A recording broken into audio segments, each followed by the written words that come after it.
इसी जगह पर एयर इंडिया की फ्लाइट क्रैश लैंडिंग कर गई थी टेक ऑफ के 40 सेकंड बाद ही और फ्लाइट में 241 लोगों की डेथ भी हो गई और फ्लाइट में फ्यूल भी पूरा भरा हुआ था। वो भी ब्लास्ट होने से आसपास भी आग लग गई और आसपास के रहने वाले लोग भी मारे गए और रोड्स पर जो भी व्हीकल्स, एनिमल्स और जो भी सारी चीजें थी सब कुछ जल गया, यहाँ तक कि डेड बॉडीज भी जल गई। तो आगे वीडियो में मैं आपको ये पूरी जगह दिखाने वाला हूँ और ये भी समझेंगे कैसे ये प्लेन क्रैश कर गया और कैसे सिर्फ एक पैसेंजर जो 11A सीट पर बैठा था वो बच गया और क्या ये एक्सीडेंट सोची समझी साजिश थी। हाय गाइस, आज के वीडियो में हम आए हैं अहमदाबाद के मेघानी नगर रेजिडेंशियल एरिया में, जिस जगह पर एयर इंडिया की फ्लाइट AI 171 जो क्रैश लैंडिंग कर गई थी। वो क्रैश लैंडिंग की साइड देखो मेरे पीछे ही यहाँ पर है। वहाँ पर जो एरोप्लेन की टेल का एरिया होता है वो टेल है ना यहाँ पर लैंड करी थी और जो प्लेन की आगे की बॉडी होती है ना वो देखो वो उस तरफ वो ब्लैक कलर की बिल्डिंग है वो वहाँ पर लैंड करी थी। तो ये प्लेन जो था ये अहमदाबाद एयरपोर्ट से लेकर है ना लंदन के गेटविक एयरपोर्ट तक जाने वाला था और इसमें है ना 242 पैसेंजर्स और क्रू मेंबर ट्रैवल कर रहे थे और ये प्लेन टेक ऑफ करता है अहमदाबाद एयरपोर्ट के रनवे नंबर 23 से 1:38 पर और टेक ऑफ के 40 सेकंड बाद ही है ना वो फ्लाइट ने 625 फीट की हाइट पर वो पहुंच गया था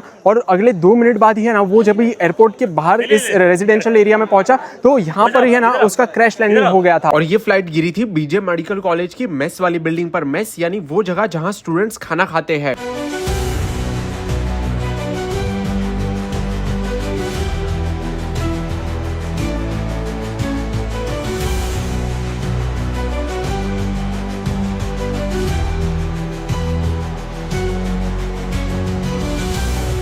सबसे पहले मैं आपको ये पूरी जगह दिखा देता हूँ, फिर हम बात करेंगे कि यहाँ पर एग्जैक्टली प्लेन के साथ क्या हुआ था। प्लेन क्रैश हुआ था ना वो इसी बिल्डिंग पे क्रैश हुआ था और उसके अगले दिन ही इस इलाके में ना पुलिस वालों ने सिक्योरिटी बढ़ा दी और पूरी जगह फेंसिंग कर दी है। किसी को भी है ना वहाँ तक जाने नहीं दिया जा रहा है क्योंकि लोग वहाँ जाकर एविडेंसेस ना खराब करें। ये प्लेन का है ना ये बैक साइड का टेल का हिस्सा है और जो प्लेन की बॉडी है ना वो देखो ये ब्लैक वाली बिल्डिंग पर गिरी थी और ब्लैक वाली बिल्डिंग के ना आगे की तरफ के कुछ फ्लोर्स है ना वो भी गिर चुके थे और प्लेन की यहाँ क्रैश लैंडिंग होने की वजह से ना उसमें जो फ्यूल भरा हुआ था वो फ्यूल में भी पूरा ब्लास्ट हो गया था और वो ब्लास्ट होने के कारण है ना ये आसपास का आप बिल्डिंग्स का एरिया देखो पूरा ब्लैक ब्लैक आपको दिखाई दे रहा है, सब कुछ जल गया।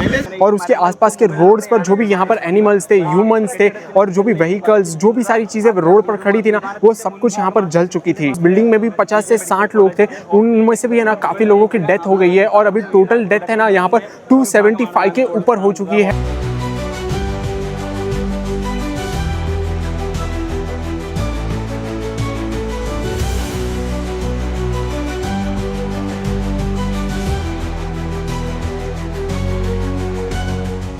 तो आपने ये जगह तो देखी, अभी हम बात करते हैं ये प्लेन के साथ है ना एग्जैक्टली क्या हुआ था। तो ये प्लेन जो है ना ये बोइंग कंपनी का 787 ड्रीमलाइनर सीरीज का प्लेन था और ये ड्रीमलाइनर सीरीज का प्लेन है ना फर्स्ट टाइम 2009 में फ्लाई किया गया था और उसका आज तक का रिकॉर्ड रहा है कि वो है ना उसने कभी क्रैश लैंडिंग नहीं की। हालांकि बोइंग कंपनी के दूसरे जो प्लेन है उनके साथ है ना एक्सीडेंट्स काफी बार हुए हैं, लेकिन ये वाला जो प्लेन यहाँ पर क्रैश लैंड किया ये वाला प्लेन है ना ये सिर्फ 11 साल पुराना था। सिर्फ मैं इसलिए कह रहा हूँ क्योंकि प्लेन के लिए 11 साल है ना ये कोई बड़ी बात नहीं होती है, क्योंकि ये ड्रीमलाइनर प्लेन की लाइफ है ना 20 से 30 साल की होती है। और अगर हम बात करें यहाँ पर पायलट ने कुछ गड़बड़ी की होगी तो ये भी पॉसिबल नहीं है, क्योंकि जो पायलट था वो बहुत ही एक्सपीरियंस था। उनका नाम है ना सुमित सब्रवाल था और उनके पास है ना 8200 फ्लाइट आवर्स का एक्सपीरियंस भी था। उस टाइम पर तो वेदर भी खराब नहीं था क्योंकि यहाँ पर अहमदाबाद में 37 डिग्री सेल्सियस टेम्परेचर भी था और विजिबिलिटी भी एकदम क्लियर थी। तो जो एग्जैक्ट प्रॉब्लम यहाँ पर बताई जा रही है ना ये प्लेन के साथ हुई होगी। एक्सपर्ट्स ऐसा बताते हैं कि प्लेन है ना दोनों ही इंजन यहाँ पर फेल हो गए, इसके लिए प्लेन है ना यहाँ पर क्रैश लैंडिंग कर गया। पायलट ने भी है ना यहाँ पर एयर ट्रैफिक कंट्रोल को मे डे डिक्लेयर किया था, यानी ये एविएशन की सबसे बड़ी इमरजेंसी होती है। और फिर एयर ट्रैफिक कंट्रोल का और प्लेन का है ना यहाँ पर कनेक्शन ही टूट गया और फिर ATC की भी है ना कुछ भी बातें नहीं हो पाई यहाँ पर पायलट के साथ में। तो जो अभी एक्सपर्ट्स है ना ये एस्टिमेट लगा रहे हैं कि यहाँ पर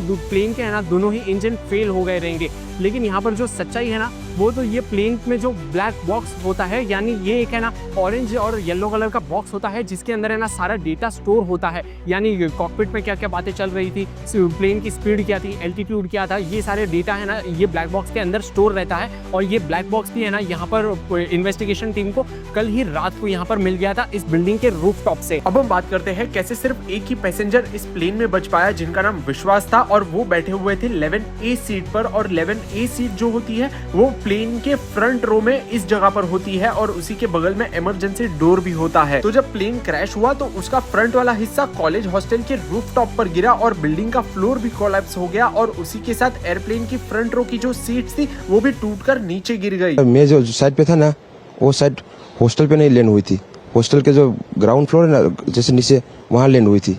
तो मुझे दूसरे के बारे में मेरे को पता नहीं, लेकिन मैं जहाँ लैंड हुआ था ना वो नीचे की साइड थी।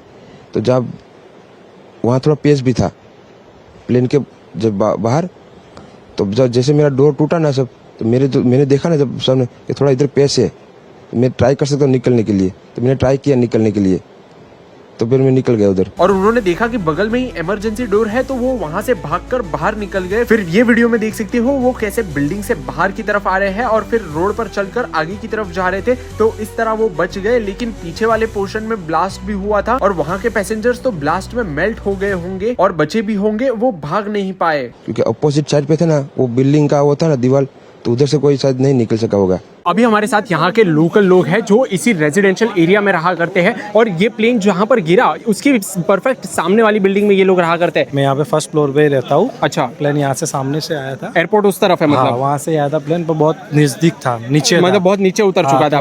हालांकि मतलब जो प्लेन यहाँ से गुजरते तो इतना नीचे नहीं आते, नहीं होता। और आवाज भी बहुत थी।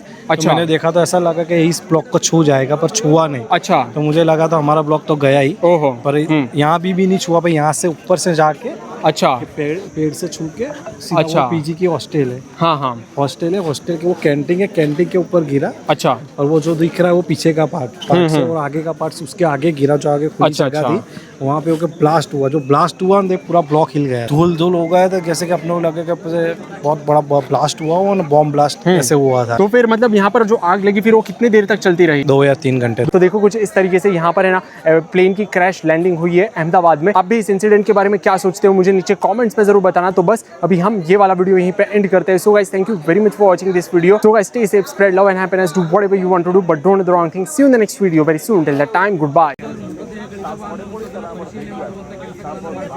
ಇದಾದ ಬಳಿಕ ವಿಮಾನದ ಬಾಕಿ ಹಿಡಿದಂತ ಅವಶೇಷವನ್ನು ತೆರವು ಮಾಡುವಂತ ಕೆಲಸವನ್ನು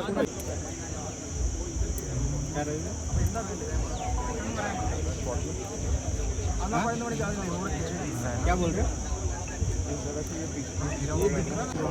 वहीं पर ही इंडिया का बोइंग विमान दुर्घटनाग्रस्त हुआ था। आपके माध्यम से नजर आ रहा है और ये आपको बताने की कोशिश करूँगा कि ये देखिए कितना गगन बस्ती वाला इलाका है। हालांकि जो कैप्टन भगवान है उनकी समझदारी से हजारों जान जो है बची है, क्योंकि ये जो विमान है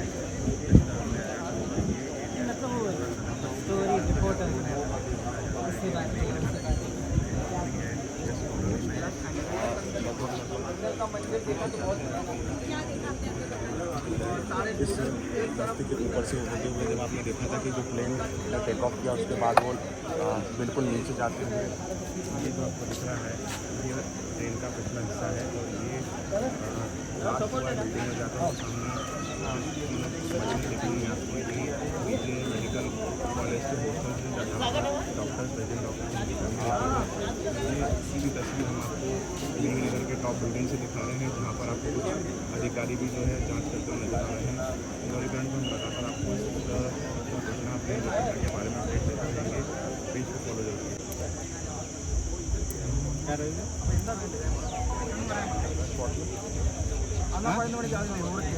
क्या बोल रहे